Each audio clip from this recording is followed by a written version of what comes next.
All right, and we are back going on to round two. We still have the Northeastern University Spicy Boys against a new foe, the Mobile Engagement Crisis, or MEC.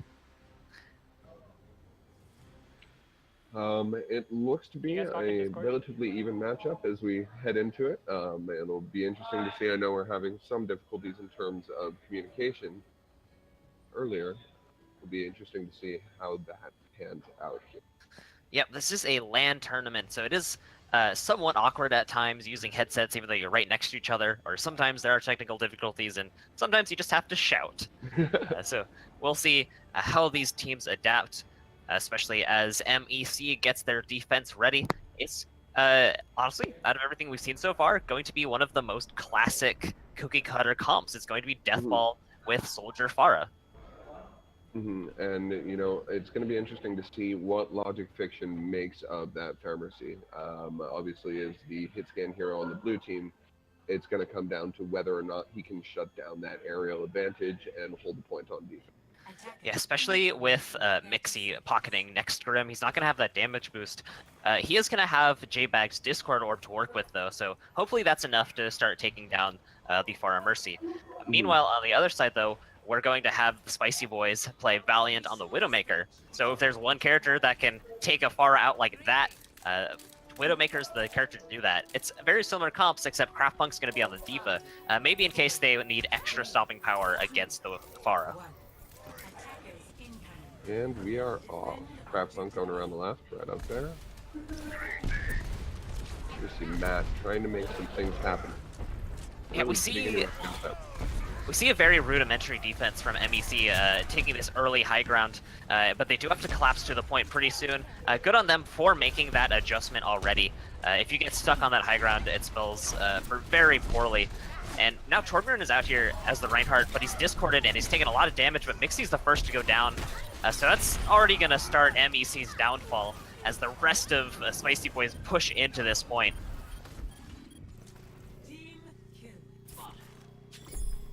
And given how incredibly strong and team working that Spicy Boys are, it's going to be difficult, to say the least, for MEC to break this offense. And how would you go about doing that, given that the Spicy Boys are running here? Well, I like what NextGrim has done. Switched off to Widowmaker. If Widow is an issue, get your own Widow. I think that's going to be very strong, especially when there's a Pharah Mercy on their team. Fortunately, Logic Fiction is caught out. Definitely positioning is the next thing they need to work on. Get behind the Reinhardt shield. Eggroll's shield isn't even up at the moment. So they need to be utilizing the tank space more often, especially with Brigitte and Zarya. We don't see this happening because Valiant is getting free shots on the Mercy and the Widow. Barrage is going to come out and get a couple more, and this payload's just going to keep rolling forward. The Spicy Boys here doing an excellent job of staggering the other team. You know, they're just beginning to trickle in as opposed to really making coordinated pushes together. Yeah, that's not really something you can do if you want to stay up against such a strong team as the Spicy Boys. Now the payload is going to get to the second point, and because this is post-patch Blizzard World, that's going to be the second cap. I'm not sure if the MEC were waiting for the payload to get even further, maybe remembering the old point, but no, it just has to get in front of that gate. Yeah, that definitely can be jarring. I remember, you know, going in first time post-patch and being like, wait a minute, what? The point's there? Yeah, it's like a collective C9, except everyone thought that they were fine. So MEC is going to be collecting themselves around this corner. They have a couple ults coming up. There's a lot of time for the Spicy Boys to work with, but with Graviton up soon, armor up from J-Bag, this could be the time where they finally put a stop to this push. Matt, though, is going to cause some problems with his Doomfist, and now Torbjorn has the Shatter. Grab is up. It needs to be a big one if they want anything to happen with it, but Mathematics is going to be taken down before that can happen. Maybe that was for the better. Maybe he didn't want to use the ult when he was all alone. So that is going to allow for a big team fight with his ult, but they have to get out quick because the payload's almost here. And Mixie got taken down at the gate, and so did J-Bag. And are they even going to be able to make it to the point? No. Okay, that's it. That was for lack of a better term, a roll. Double. 0 to 3. Switching sides.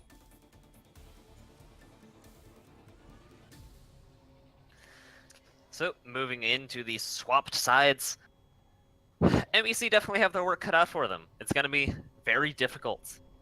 I'm not going to lie. It's still always possible, especially being a pre-made team as well. They do have the workmanship to be able to play with each other.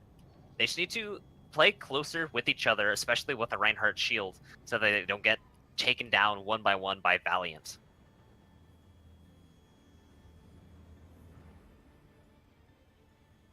Now we are getting the defense assembled from the Spicy Boys, and it does look like it's going to be a similar team comp from before, except Valiant's going to be on the McCree instead of the Widowmaker. Going to. What do you think of that decision? I think it makes sense in some ways, but not in the others. What I mean by that is Widow has the long sight lines that are so powerful at the beginning of Blizzard Worlds, but McCree is so much better close range. So if they're looking to turtle up on the point, McCree is a much better option. Still waiting on that Logic Fiction pick. Looks like he's going with Reinhardt. Yep, so they're going to be running a pretty interesting comp. Eggwol's going to be on the Genji. He's been in and out of the meta recently, but without a Brigitte on the side of Spicy Boys, that's going to be something that they can play. Yeah, and the inclusion of Anna here on Eastern, obviously when you have a team that's playing well and coordinated together, that nano boost can make a huge difference. Anna's always one of those heroes that really lives and dies on the strength of the cooperation of the team. Yep, now Torbjorn is already ready for a cheeky charge. One of the best things you can do in Overwatch is do things that are off the wall crazy. And he's going to let Logic Fiction go, and then he's going to charge. Waited out the bubble, which is going to be destruction for Logic Fiction. Torbjorn's pretty happy with that. And now it's going to be a 6v5 as the rest of MEC have to back up and wait for their Reinhardt. I love when we get those sneaky positions. Yeah, because you don't expect it, because it's so dumb and aggressive, and that's what makes the plays work. It's just how unpredictable they are. Absolutely. And it's, you know, the kind of thing, classic trick play, you know, you can per game, if that often. Yep. So MEC, they're not really picking a direction. Logic Fiction is kind of just standing out in the open. Valiant does get taken down, and they don't have a Mercy, so this could be their time to break through this defense. Logic Fiction is going to go down the stairs, but he's not really backed up by the rest of his team. He is actually going alone. Seems a little bit lost here. I don't know if he's going for his own random charge, or maybe he's just going to stop Valiant and keep the fight at 5v5, but the lack of these tanks has really cost the team, as Matt just got 3 kills. With the help of Torbjorn, of course. Is Logic they're working Fiction... together, they're pushing into the lines, and it seems like... It seems like Logic Fiction forgot how to play. I don't mean that in a rude way, it's just the team got so split up and Logic Fiction just stopped moving in order to reset. But back into the mix, Mathematics back behind, doesn't have Grav yet, only at 56%, which means that Eggwol might have to opt to use his Dragon Blade alone. Which is going to be difficult because Valiant does only has the Flashbang, but also Deadeye. And there's Matt on the Doomfist, getting ready for his own cheeky punch, but the team is catching him out, and he's down. And now with Oh Yeah Dude going down, Nextrim got a good shot. But what are these angles? They, with those 2 picks, should have just gone right onto the point, but they allowed Nextrim to get charged by Reinhardt. They're now going into the point. Trance is out to stop the Dragon Blade, and Earthshatter's going to come out in turn. Logic Fiction's going to go down, but now they return Trance. Mixie's going to get the res on Logic Fiction. This is the best chance that MEC is going to have to hold this. Now Doofus does go right into the sky and charge onto Torbjorn, but unfortunately, picks are still going against MEC. Logic Fiction is going to finish off Torbjorn, and that grab is going to pick up a couple kills. So finally, this should be what they need to finalize this path. Well, they did nano the Diva, but Oh Yeah Dude's going to go down. And even though... with that ult. Yeah, a double Deadeye, but it's... The team fight should have been won already. What happened to the rest of MEC? Well, you know, they ended up being caught a little bit out of position. We saw Torbjorn doing a great job really spacing them. We're able to focus fire and pick 30 seconds remaining. Alright, so as we move into the elbow in my possible... mute button. As we move into the possible last team fight with like 20 seconds left, and no ults on deck for either team, this is going to come down to mechanics and positioning. And speaking of positioning, Matt is in the middle. Gets away with his life. Mathematics at half health. And it really just needs to come down to point presence and getting on it. Valiant, though, is uncontested up on this high ground, finishing off J-Bag. Mixie is his next target. Earthshatter comes out. It's easy pickings. A Doomfist punch. That's going to be a solid clean and another full hold from the Spicy Boys. There it is. So that is the first round.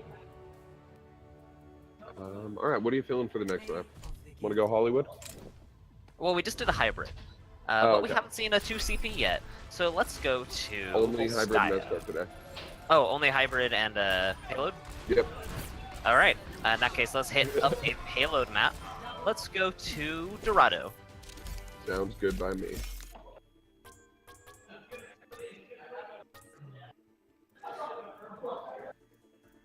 And we need to see some quick adaptation from the MEC. They're spread out, their communication, again, wasn't up to snuff with the Spicy Boys, which is fair, though, because the Spicy Boys are a collegiate team. They've had a lot of games together, so they are more than capable of handling these games. All right, and we'll get that next game going right away. Traveling to Dorado. Traveling to the beautiful land of Dorado. Now, I was one of reading the- somewhere that Dorado is supposed to be, you know, a Mexican town, but it's actually based most closely on a town in Italy. I kind of see how both of those fit in. It does have the Mexican flair, but also a more Italian-style architecture. So I think it's a neat mesh of both cultures. Stoked to see OEA running a Lucio. You don't always get to see that, but, you know, he is my personal favorite hero. I do love my jumpy boy. Yeah, Lucio has fallen a little bit out of the meta just because how Transcendence can heal people much more efficiently than a Sound Barrier can keep you alive in a Graviton. But Lucio has his value, especially in a Deathball comp like what they're running. Lucio can get you that positioning and just roll into the other team as a Deathball should. So with a Reinhardt and a Zarya and a Brigitte, that speed boost can be so important in getting up to the team and just full running through them. Yeah, I mean, mobility is always going to be key, and especially on offense here, you know, obviously you're limited by the speed of the payload, but in terms of their support structure, I mean, again, with Moira, Brigitte, and Lucio, 30 seconds. they've got healing to spare, which is going to allow them to use, you know, the utility of those support players.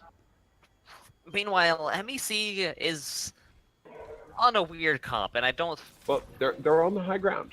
They are on the high ground, but their comp, I'm not sure how this is going to work out. They have Zarya and Orisa, two of the tanks that you see the least together, because they don't really have any synergy. When you bubble a Reinhardt, the Zarya bubble peaks above Reinhardt's shield, which means that you can get charged, but Orisa is behind the shield at all times. They have double hit scan, which is always interesting. And then two primary supports, so they're kind of missing out on a lot of spam damage, Discord speed, utility, which could cause a problem, especially when Matt gets in their space. He has been actually devastating as a Doomfist. He's doing a great job of not getting greedy, choosing his opportunities, and really getting into the thick of things and it up. Yep, and that's going to be a start with a pick onto Matt, and very nice movement as Mixie is going to be low next. Both healers on the ground, moving through the choke point. That's going to be a clean fight as they close out this first phase. Just going to be a couple more picks, and then that should be it. Not sure that anyone will be able to get to the point, and it does seem that Next Grim is opting to get the high ground for the second phase defense before anything else, which I think is a smart idea. They know that the first point is lost, so let's go ahead and set up. That being said, Next Grim might actually be switching. It appears so. onto Tracer. Interesting choice against Deathball, especially due to the pulse bomb being nerfed in damage. And due to this pick, they've been a 5v6 this fight. MEC go down cleanly, and the Spicy Boys don't really have to do much. At a certain point, you know, you really hope that switch to Tracer is worth. Yeah, hopefully it comes to fruition. Unfortunately, though, Torbjorn the Zarya is keeping them in spawn, as well as backup from, oh yeah, dude on the Lucio. Gonna have both the healing and the speed utility for Torbjorn to get in and out, which allows them to hold this gate while the payload moves forward. Now we do see a switch from Marisa to Reinhardt. I'm glad that this has happened, but it might be too late as the grab comes out. Only J-Bag goes down from the grab, but the Earth Shatter's out, and that's going to be the rest of the team. And now it'll be back to pushing the payload.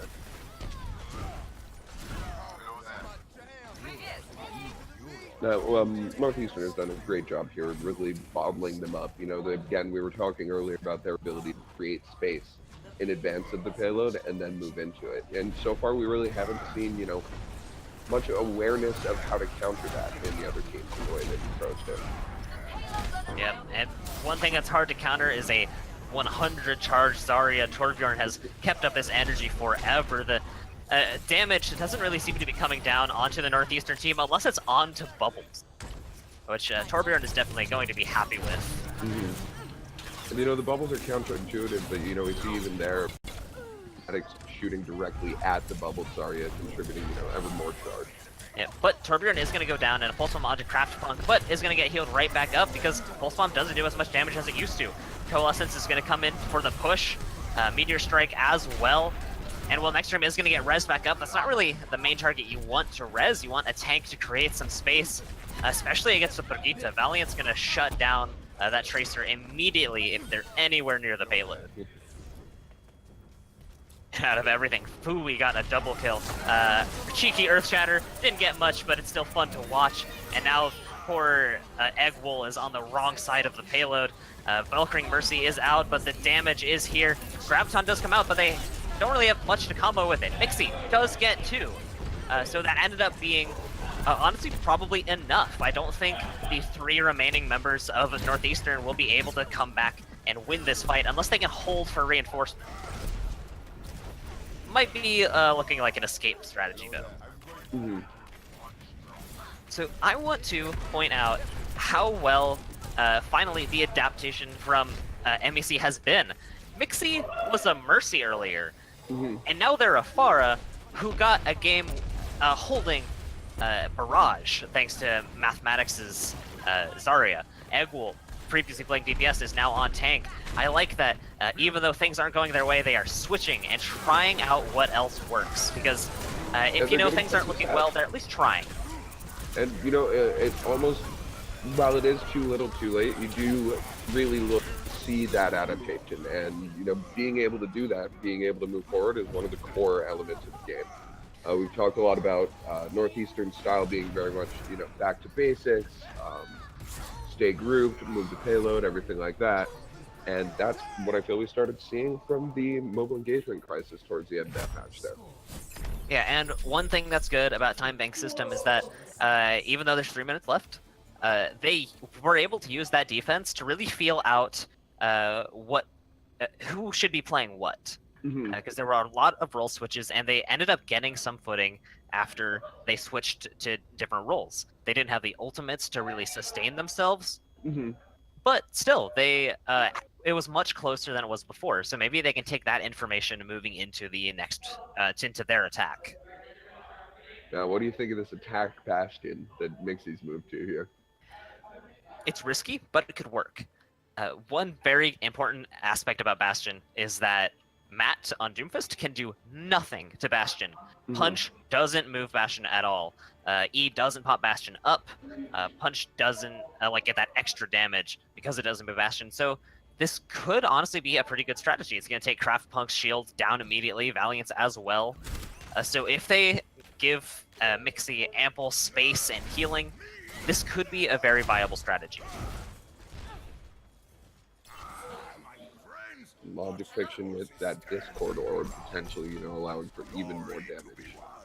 And OEA's moved Anna from the Bastion 30 seconds. seems a solid, or from the Lucio, sorry, my bad. Which seems actually a solid pick for this point. You know, at the start of the game, she's always great to have. Shutting down enemy healing is huge, and it's gonna make everything obviously more effective as they go. Yeah, especially with a Bastion composition where everyone is centered on the payload, that bottle can get everybody. Not to mention the really long sightline at this first street. So we're going to see how well the Mr. Mixie, the president, works out. Shields up, Bastion down. And this is where it's all gonna pop off. Both healers are gonna keep Mixie alive, well, and strong. Gonna lose positioning a little bit, but gonna get right back up. And already Northeastern has to switch up their rotation and get behind the choke point. So it at least got them this far. But the attack is onto the Bastion. Gonna survive, but not for very long, as almost like a dive. This deathball just went onto the point. Northeastern absolutely demolishing any sign of life on that payload. You know, one of the key advantages of Brigitte is that mace hits as many people as it hits. When everybody's grouped in close together, she can just swing through and picks up healing for her team as a result. Yeah, not to mention multiple targets hit at the same time means 3 times the ult charge with each swipe. And that's going to be armor that's very difficult to get through, even though it is only 100 now. And Mathematics is low health, is going to get healed up, and the team is going to move forward. I like the switch that Mixie made from Bastion to Junkrat, as that's going to help with the barriers and maybe put a trap down for Matt, especially because it's so hard to get a Bastion back on the payload. Speaking of Matt, though, he is causing a lot of trouble of his own with a nano boost and ult. He's going to come down and get 2. Quite the play there, quadruple kill. Absolutely. Nano boost adds 50% damage as well as 50% damage reduction, which means that Doomfist's ult, instead of doing 300, does 450 damage, which is a lot given that radius.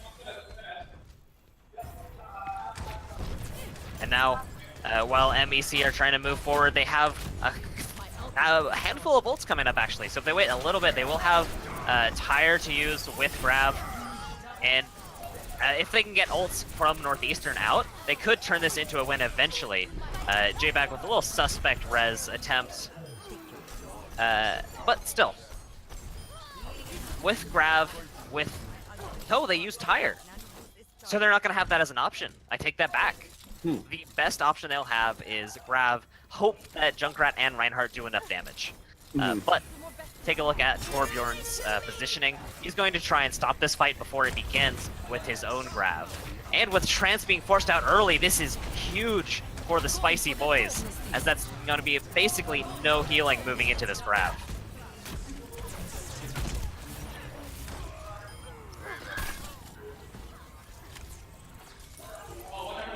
Now, Northeastern is all over the place. Zenyatta is in their spawn, which is such a dangerous place to be, but Fui's making it work. Still have a couple ults to work with, only a minute left. MEC need to change up their strategies. We saw them do that before. I think either it's time to switch up strategies, yes, like Mixie on the Pharah. I like that. With no hit scan, this is a very good option, especially with Doomfist being the only DPS. But Logic Vision went down, and now there's another nano boosted Doomfist. He's gonna go up into the sky, look for more picks, a sleep dart onto Eggwolf, and a punch to finish him off. 30 seconds left.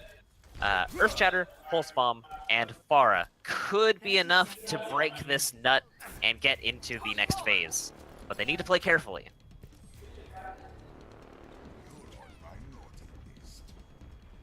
Unfortunately, a lot of this comes down to how well Mixie plays, how good the positioning is, how good the damage is, because, again, there's no one really to counter a Pharah on the Spicy Boys side, so there's a lot hanging on to this Pharah. Earthshatter is going to get denied because of that concussive blast. Trappunk's going to go down, but the rest of Mixie's team is going down, as well as Mixie. Torbjorn's going to get a triple kill, Armor's going to be out, and that's going to be a second GG as we move on to the next round of the Balance Patch Tournament. Strong play there from the Northeastern.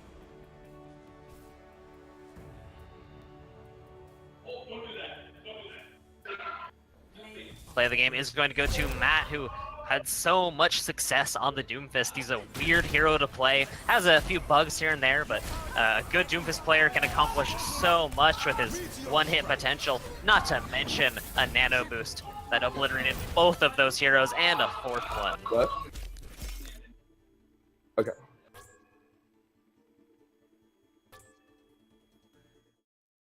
So again, as we've seen, you know, really at the end of the day, it's all come down to back to basics play. Northeastern sticking to the guns. I mean, really the most out there thing that they did, obviously, was that Reinhardt charge on Blizzard World, and even running the Doomfist. Wouldn't you agree? Yeah, and yeah, it's mostly just the Doomfist. That's a little silly, but they made it work. They had the protection, the space, the healing, and really just ended up outclassing MEC in every which way, which speaks to the caliber of these spicy boys. Unfortunately, it did look like MEC rolled a Nat 1 this match, and we are going to have Northeastern University Spicy Boys move on to the finals, which will be best of 5 later in the day. And we'll be cutting to a brief interview.